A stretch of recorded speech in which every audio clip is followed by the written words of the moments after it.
In this video, which is part 16 of how to create our custom candlestick chart, what we want to do here now is add up or have the feature to show or hide one of these features or indicators. And of course, if you have more indicators, you can add them all up consistently, but we have only 2 in this case, and we can select them to show or hide as we want.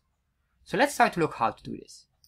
So now let's continue on and add up a feature that I truly like, which I saw from Yahoo Finance, where you could, for example, you had like a drop down and you could check mark which item you would like to see or which indicator you would like to see or hide. So what I'm going to do is I'm going to make very basic check marks, and you can make them in your own CSS design how you like. But eventually we want to hide this MA or moving average value and also hide the Bollinger Band. And of course, when we click again on it, we should show it. So let's start to look how we can do this. So I'm going to scroll down here, and what we want to do is, well, let's go up here first and add up 2 checkboxes. So in here, I'm going to make it very simple. I'm going to say input type, and I say here checkbox, and we can say here the ID will be, let's say MA, and then here I'm going to say moving average. And then I'm going to put in a break. And next item here, just the same. I'm just going to copy this. And then once I do this, I'm going to give the shortcut for Bollinger Band. I will just make it double B. And we just type in here Bollinger Band. So if I save that, that should be all displaying here nicely. Alright. So we didn't put in any special label, so that's how you can click on this. But anyway, this is the most important one, and we can always fine tune that. Once we have this, what I need to do here is basically make a check. And I wanted to make it like a professional way, but sadly the way how I want to do it, which is a very nice way, doesn't work. So I'm going to do a different way or slight workaround. Let's search here our indicators. Alright.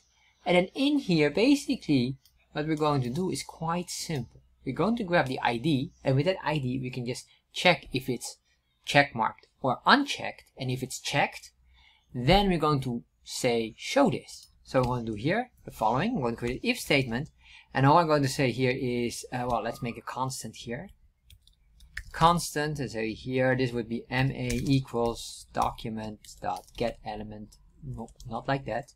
Oh, that is not what I wanted to do as well. Get document get element by ID. And this ID will say here MA, that is exactly the same. And then I'm going to say here if MA.checked equals strict true.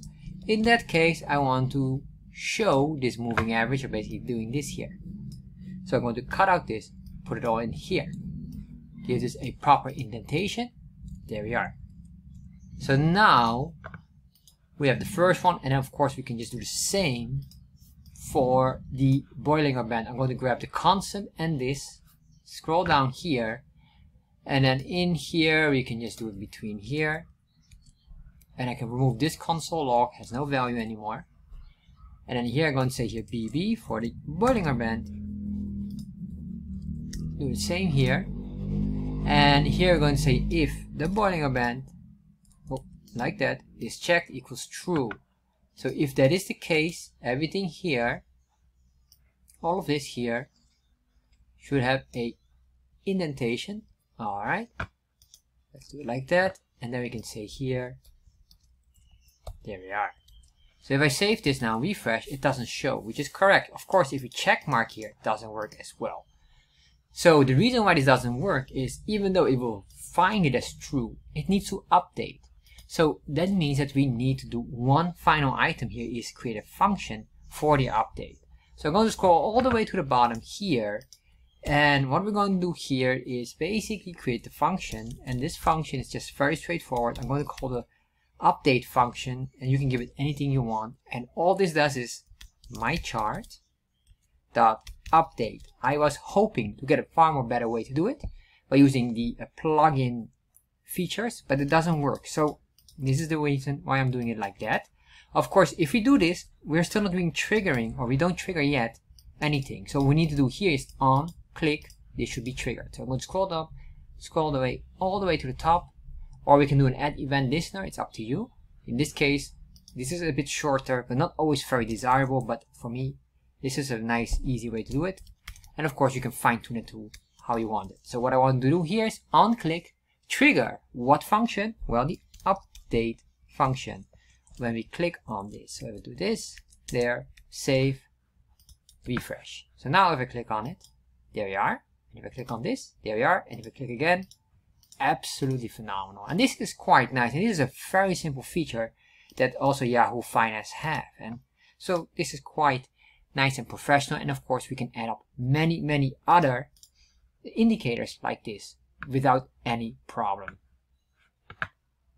So now we have the most important part. What I want to do more besides this is, because I saw the request, can we put in a zoom functionality in here? Yes, of course we can. In the next video, we're going to explore zoom features.